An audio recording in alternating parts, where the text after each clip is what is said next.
এখানে টোটাল মিলিয়ে রয়েছে হলো 26টা পোস্ট একটি ক্যাটাগরিতে। তারপর বাকি সব আরো ক্যাটাগরি রয়েছে, ক্যাটাগরি পোস্ট রয়েছে যেখানে সমস্ত চাকরি প্রার্থীরা অনলাইনে এখানে আবেদন করতে পারবেন। ভালো চাকরি রয়েছে এবং বেতনটাই ভালো রয়েছে। আপনার কাছে যদি শিক্ষাগত যোগ্যতা থাকে তাহলে কিন্তু আপনি খুবই ইজিলি আবেদন করে দিতে পারেন। কিভাবে আবেদন করতে হবে, কোন পোস্টে রিক্রুটমেন্ট করা হচ্ছে এবং কি কি সিলেবাস রয়েছে, সমস্ত কিছু ভিডিওর মাধ্যমে জানাবো। ভিডিওটি প্রথম থেকে লাস্ট পর্যন্ত প্রত্যেকে দেখার অনুরোধ রইল, তাহলে সমস্ত কিছু বুঝতে পারবেন। যেগুলো বেশি শিক্ষাগত যোগ্যতা রয়েছে তা নিয়ে আমি বেশি একটা আলোচনা করব না, কিন্তু আপনাদের মতে যদি আপনাদের অ্যাসিস্ট্যান্ট লাইব্রেরিয়ান পোস্টের জন্য আবেদন করতে চান তাহলে আপনাদের যদি একটা সন্তোষজনক পোস্ট রয়েছে যেখানে সমস্ত চাকরি প্রার্থীরা অ্যাপ্লিকেশন করতে পারবেন, ছেলে হও মেয়ে হও উভয়ই আবেদন করতে পারবেন অনলাইনের মাধ্যমে। তো দেখে নেওয়া যাক। প্রথমে তো বলাই আছে যে এখানে বিষয়টা সেটা হলো 19 নম্বরে, এটা সিরিয়াল নাম্বার 19। এই সিরিয়াল নাম্বারগুলো মনে রাখবেন আবেদন করার সময়। অ্যাসিস্ট্যান্ট লাইব্রেরিয়ান, এখানে ডিপার্টমেন্ট ভবনা দেখতেই পাচ্ছেন ডিপার্টমেন্টগুলো রয়েছে।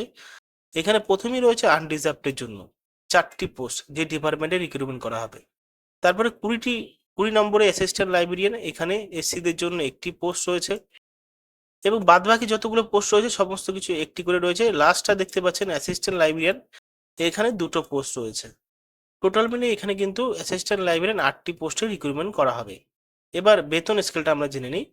একাডেমিক লেভেল 14 হিসাবে এখানে 1,44,200 টাকা থেকে শুরু করে বেতন দেওয়া হচ্ছে। যারা আবেদন করবে তাদের পিএইচডি ডিগ্রি থাকতে হবে যেহেতু অ্যাসিস্ট্যান্ট লাইব্রেরিয়ান পোস্টে। এবং এখানে দেখতে পাচ্ছেন কতগুলো এসেনশিয়াস কোয়ালিফিকেশন রয়েছে, 1 2 বিএর আবার রয়েছে, ঠিক আছে।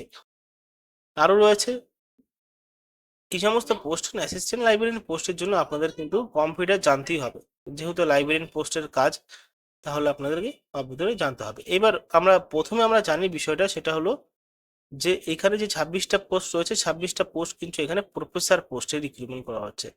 একটা প্রফেসর রয়েছে, একটা অ্যাসোসিয়েট প্রফেসর রয়েছে এবং এখানে বেসিক ডিপার্টমেন্টগুলো রয়েছে, এখানে নেম দ্য পোস্ট রয়েছে। আবার বলছি সিরিয়াল নাম্বারগুলো মনে রাখবেন যারা আবেদন করবেন, বলছি পরে।